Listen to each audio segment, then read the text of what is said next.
Hi, hello everyone. I'm Mara from Exploit Pack. Hi, and I'm Juan Saco from Exploit Pack. Yes, Juan is our principal developer and also founder of Exploit Pack. Yes, yes, indeed. Yes, so as you may know, we have three tools. We have Exploit Pack Mhm. and Control Pack and Kernel Pack, our Yeah. newest tool. But today we will be talking about Control Pack, and that is because we have a new version 3.0. So that's our latest version with many new features and and a lot of new things that Juan is going to be talking about. Yes, true. So, Control Pack is one of my favorite tools that we have, and it's quite useful doing red team exercises because C2s and antiviruses they have become something that we need to be aware of when we conduct pen Of testers, course. conduct red team exercises, and the other tools, similar tools as like, because you know that Control Pack is a C2, is a remote command and control framework. In Uh, userland, right? That's what differentiates Control Pack with Kernel Pack. yes, indeed. So it runs in userland, so in the user space, and it remains there. And Mhm. while doing that, it should be hidden from other antivirus of protections or security mechanisms that could be in place in the endpoint or the network. It's very difficult to bypass antivirals and EDRs. So what about Control Pack? Well, Control Pack, them actually our main focus with Control Pack is to be able to do that, to be able to remain hidden from the rest of the operating system and the detection mechanism, event viewers, AVs, of course, and also detection by heuristics, detection by signature, and detection directly by the EDRs of directly bypassing the calls. And do we do that? Is by using undocumented functions, directly making syscalls to the NTDLL instead of going through the wrappers in the middle, and also unhooking all the hookings that could be in place in userland if there is an antivirus or or an EDR detected during runtime. So Okay. using those three pillars is that we keep our agents hidden from EDRs and the operating system itself. So now, as we speak, Mhm. Control Pack is not detected by any antivirus or EDRs, right? Exactly, exactly. So Okay. the agents of a control pack, they are not detected by EDRs or ABs.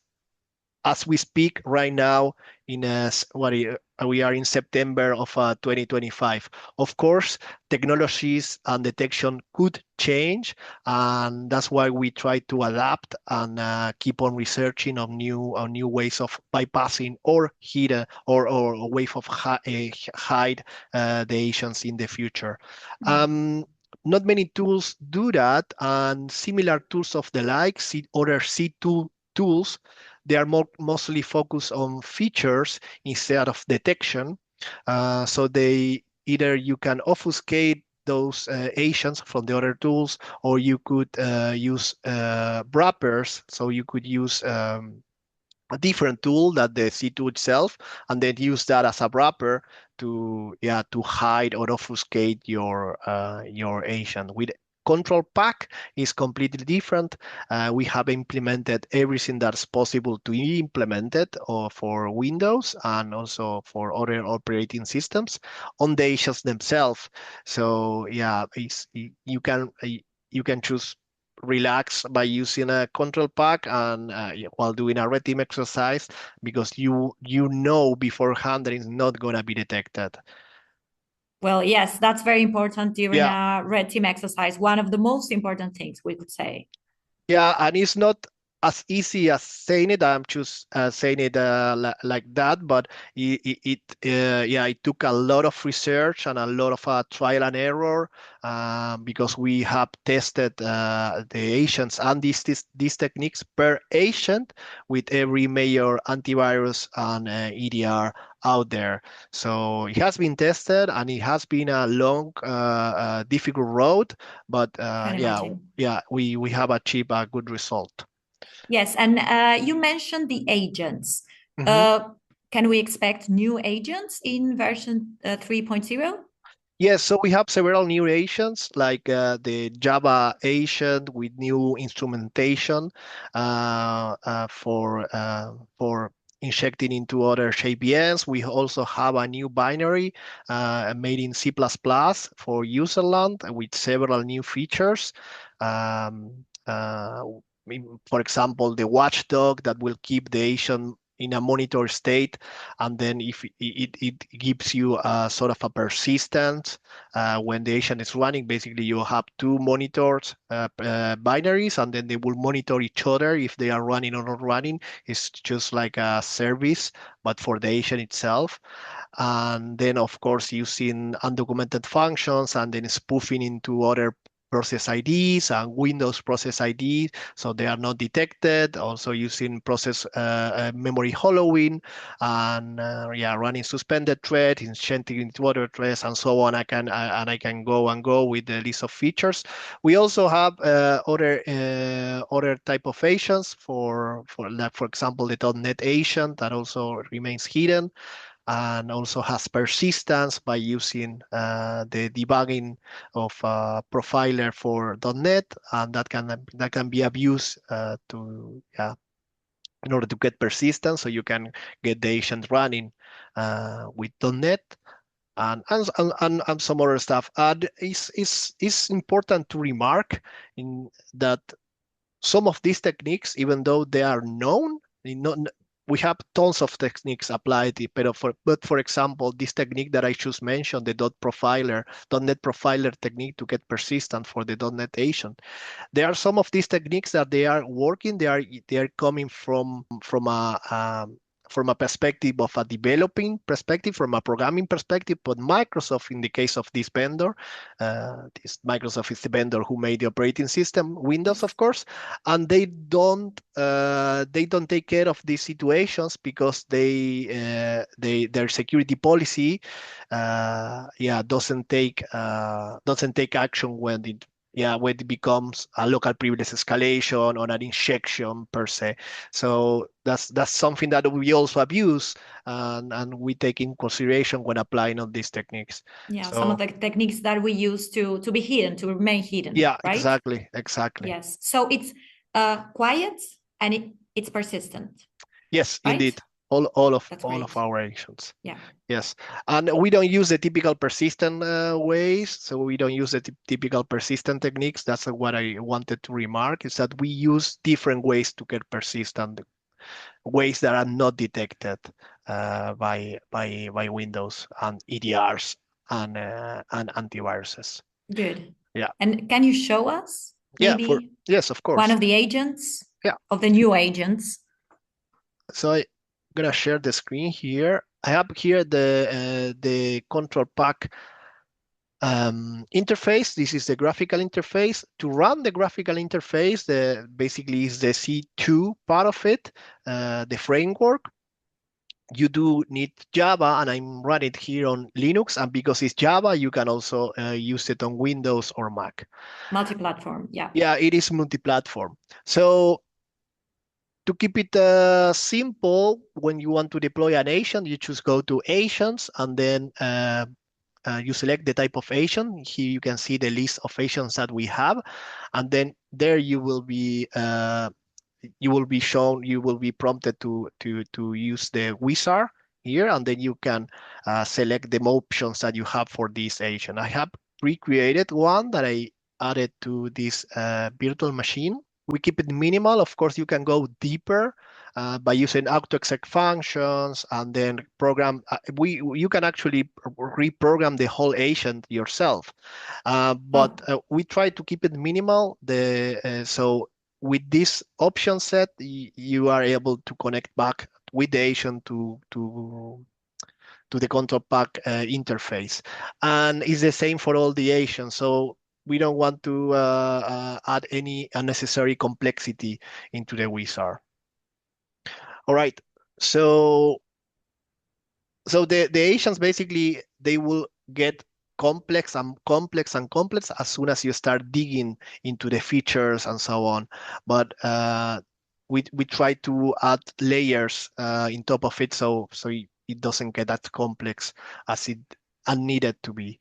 So once you have your agent, what's going to happen is that you are going to get this is going to work. It's the same methodology, it's the same workflow for every other agent. You get a So, zip file. yes, sorry, we generated the agent and now we have it in a zip, In in a a zip zip file, file. exactly. Okay. So you Yeah. select the options here in this case for the C++, the binary, and then you click on generate, and then you will get a zip file. That zip Perfect. file, I put it into this Windows machine. This is a virtual machine running on the same computer. Then you have to extract it, and it's the same for the other agents, of course. And then you extract that agent, and then you will get your agent. In this case, this agent has two files, and it always comes with the config file, config.ep. And inside config.ep, you will have your auto-exec functions if you want to auto-exec, if you want to have some actions auto-executed by the agent every time you double-click on it, you open it, or you escalate to this agent from exploit pack, for example. So those are going to be pre-launch. They are a second stage of auto-exec function that will come from control pack itself. So once the agent is running, first you have your first stage of auto-exec function, and then the agent will ask control pack if it has some preset auto-exec functions, and if there is anything else, the agent will take it from this list that you can previously set, and then it will it will execute those for you. Good. So in order to, that's oh, I opened it. I'm sorry. So in this case, I have keylogger, but that's for a different agent. And yeah, that's basically how it works. So once I run the agent, talking about stages, the agent will be in stage 1. Stage 1, it means that the agent will have a minimal set of functions, and we keep it like that in order to avoid detection. It's also a layer of detection. And also, if the agent gets captured, let's say you do something with the auto-exec functions or something that you shouldn't be doing, and then it gets detected, because remember, EDRs, they will not only detect you by signature or heuristic, that's something that we will have on the agents per se, but the EDRs can also detect you by actions. For example, if you set an auto-exec function action to the config file, and you say, hey, go to C Windows and then remove everything from there, that action can be flagged and detected by an EDR, and we cannot do anything about it, because that's an action that you arbitrarily executed from our agent. So that agent could be captured by the EDR, but that action would only happen in the stage 1 of the agent. So as you can see, we only have this stage 1 is only one file. And if we go to a stage 2, then you have more files, meaning that you will improve that agent into stage 2. What kind of things can I do in stage 1? That I can show you. So if I run Yes. the agent, as soon as I run it, I will get a file in the case of this particular agent with the drop of the PID, that's the process identifier on the process that is running now, because now it's running from unhook.exe, and then is injecting the agent control pack.dll into this process.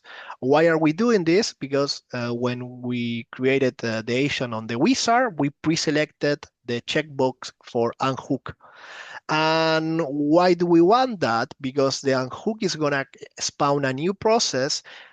This unhook binary is going to spawn a new process, and in that process, it's going to look for all the known DLLs that are loaded into that process, and then all the DLLs there, it's going to check for those if they have any hook.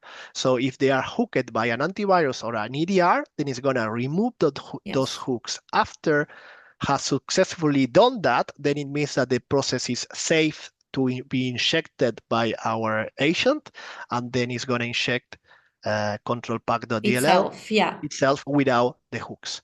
And then, and then we get the connection back from it here. And going back to your question about what are the features that we can use on the stage 1, these are the features. So you can, of course, go to stage 2. You can kill the agent, and by killing the agent, it's going to remove the file as well and exit the process. Or you can type exit, and it's just going to close the handle for this process. Or the asterisk means that you have full shell access. Like if I type dir, I will get the output from the dir command back, and that's it. That's all you can do if you are on stage 1, right?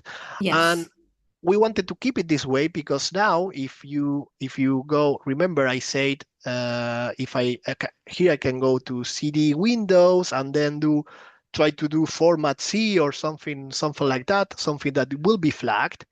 Then if the agent is detected, they will only capture this sample, control pack.dll, that doesn't has any of the major functions that we have. The other functions that are more more aggressive. Yeah, so minimal functions, minimal trace. Yes, exactly like that. So yeah, should I show you how I go into stage 2? Yes, I love that. Yes. So to go to a stage 2, you type stage 2. Of course, you need to have pre-selected the agent that you wanted to take to stage 2. Then type enter here on the terminal, and then control pack is going to ask you if you want to go into stage 2. So click on yes. And now it's going to take this agent to a stage 2, and you will see here on red that the stage 2 full control has been activated. Yes. You will see also here in the terminal, stage 2 has been activated and command executed, because it's going to stage 2 is also a command itself. And if I go back to the folder where I have the agent running, you will see here a new DLL in the case of this particular agent, because we manage the stages in the agents in different ways. In this case, because we are using a binary, and we are using a DLL in this case because it is injected into a hooker. But in the case of Java, it's different, of course. Different capabilities for each agent. Yes, exactly. It depends on the agent, yes. Exactly. Yeah, I understand. So here we have the stage 2.dll that in this case, if this stage 2.dll has the more aggressive features implemented, so if this one is captured, then it could become an issue for you as a pen tester, of course. So you don't want this to be detected. But now, all these actions, they are not detected, of course, and by the antiviruses, you are in more risk now. You have more risk because the actions, the features that you have, they are more aggressive, but still they are not detected. So you can take a screenshot, download a file, upload a file. These two, of course, they are quite handy when you do exfiltration of data. For example, if you are doing a pipeline red team exercise, when you want to hack, intercept the pipeline of a developing company, when you are making the software, you want to exfiltrate the source code, or if you are trying to take control of one of the CEOs of the company doing a red team exercise, of course, and you want to exfiltrate some sensitive documents, of course, you can do it with the agent. You can download Exactly. files from the target computer. Yeah. Exactly. Then process list, this, and we have our own list process and our own drives because we don't want to use WMI or task list, nothing like that, of course, because that will Mhm. be flagged. So we implemented our own way of listing process IDs. So, and of course, all these functions, they use undocumented function, So everything's syscalls, designed to be quiet as exactly, possible. and unhidden. Yeah. Yeah, exactly. So then we have, of course, system info to gather system information and information of the operating system, get the user ID, set a wallpaper. Quite useful if you want to replicate, for example, a red team exercise with a ransomware flavor, You will need then that. Yeah. yeah, you will need that. You will need to set a wallpaper. You can say, hey, give us 1 Bitcoin, or we will do something. Yeah, and Uh, that's very graphic. I yeah, mean, exactly. it's Or yeah, you can something that that other people would see and would say, exactly. okay, this is serious.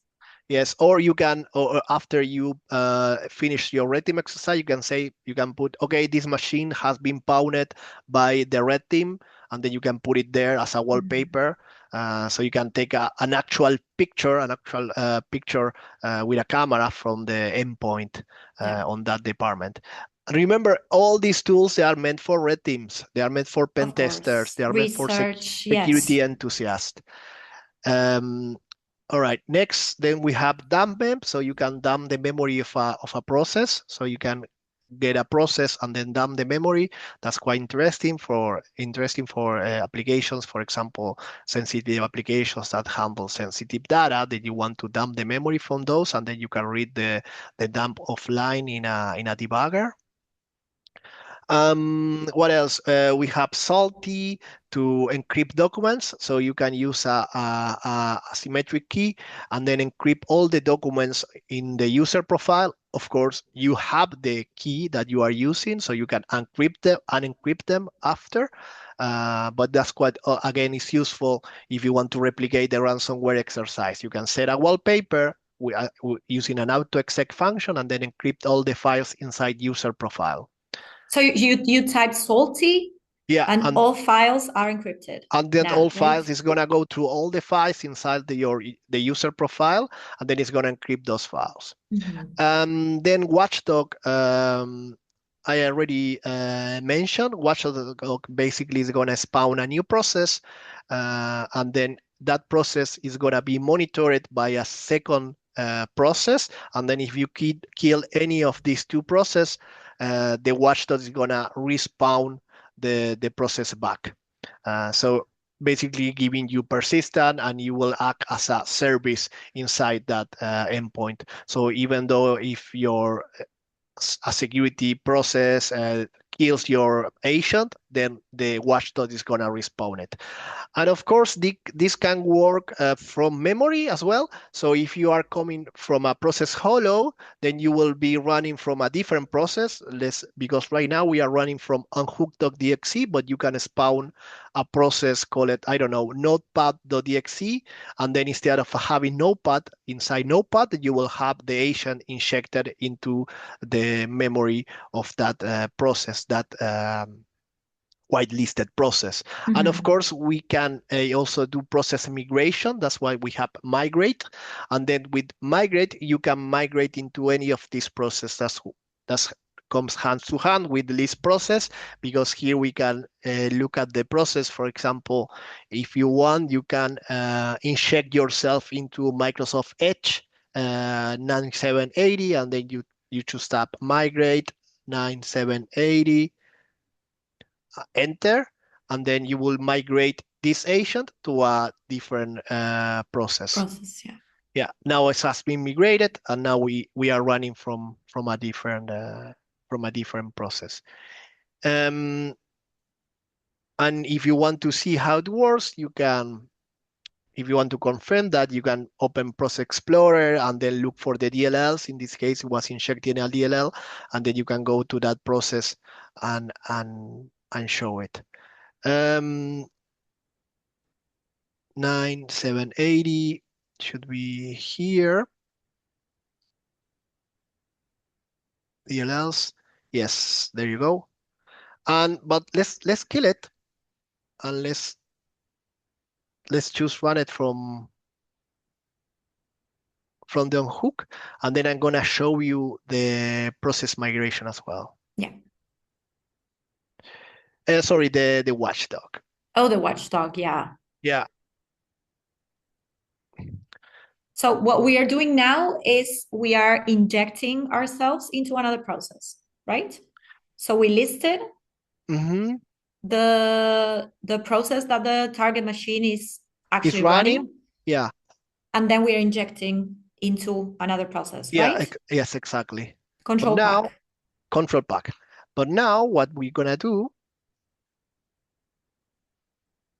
we're gonna run the watchdog. Hmm. And now the watchdog is now running, says come and execute it. And then what happened is that it has spawned a new process, call it runtimebroker.exe. We can actually see it here, runtimebroker.exe. And now this process, this is a Windows process. It's not from control pack. Is a Windows process, runtimebroker.exe, that we have set an argument. You can see it on the screen, minus control pack, and Yes. on it we have injected the agent. So now the agent is running from this process, and it has injected control pack.dll. You don't have to use Process Explorer, it's just to show you how it works, right? But Yeah. now what the deal of the watchdog is that if we kill that process, or let's say a security tool kill that process, you see a new process will spawn right away.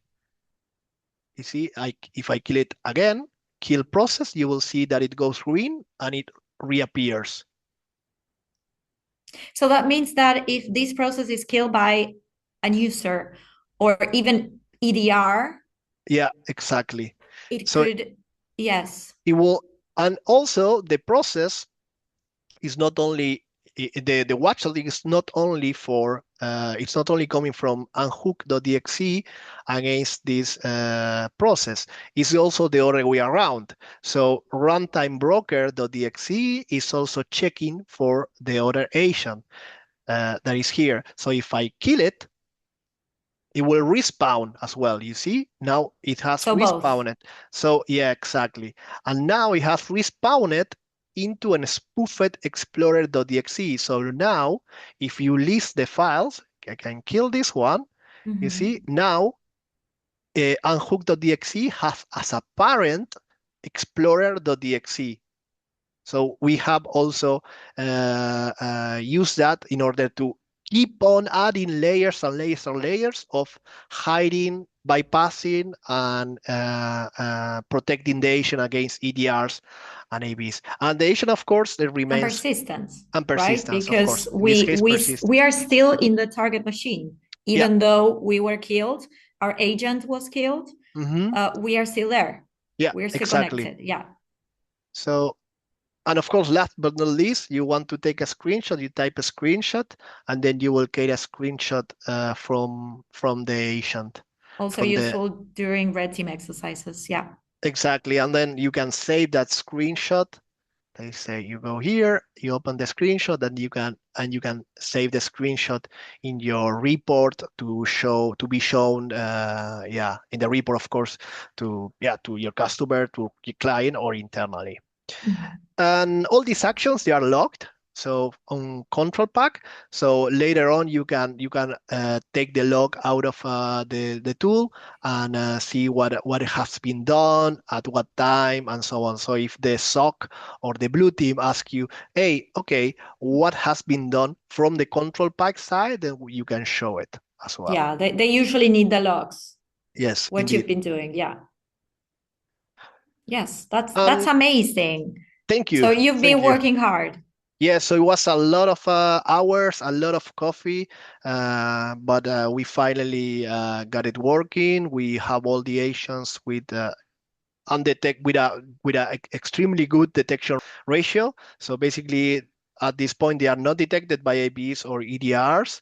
And of course, you can remain calm that in the future, if anything changes, we will keep on working on these agents. We will keep on changing as soon as new releases of Windows or a new techniques appears. Absolutely. And what happens if a person already owns exploit pack? Basically, from the exploit pack interface, after you have your shell code or your shell that you run directly on that endpoint. Let's say I have an exploit on exploit pack, and then I got a shell from this server or this target. Then you can also use exploit pack and escalate your shell to a full-fledged agent of control pack. So yeah, you can upload a full agent from control pack from exploit pack. Good. So they complement each other. Yes, indeed. So the best case scenario is that you have both tools, because in that way you will be able to do your offensive security part of it, where you attack the machine using exploit, fuzzers, and so on. And then after you have your shell on the target, then you can escalate your shell to a fully fledged agent with a control pack, and then you can start doing your lateral movement with control pack agents, escalate privileges if needed, and so on and so forth. And all of Exfiltrate this, data, and all of this being undetected. All of this being undetected, that's what is important here. That's the key to take away from control pack, is that if you compare it to any other C2s out there, we have the best detection ratio, and it's not something that can be taken lightly. It's really important, because your red team exercise could start and finish the day one. Yeah, as soon as you launch it could your agent, fail. it could Very fail. easily. Yeah, very easily. You get detected, game over. That's it. Yeah, you can make a whole agenda, a whole book of preparation, and then you double click that agent, and then boop, detected, and it's done. You go home. Yeah. Absolutely. Yeah. Okay. So I think that's it for today's video. Yes. And let's see you on the next one. Yes, thank you, Mara. And if you guys have any questions at all, or you want to see any features implemented in Control Pack, or if you like the product, please leave a message, leave your comment below. Yeah, thank you for your support. We will also leave our Discord channel in the description below. Okay. See you. Bye. Bye.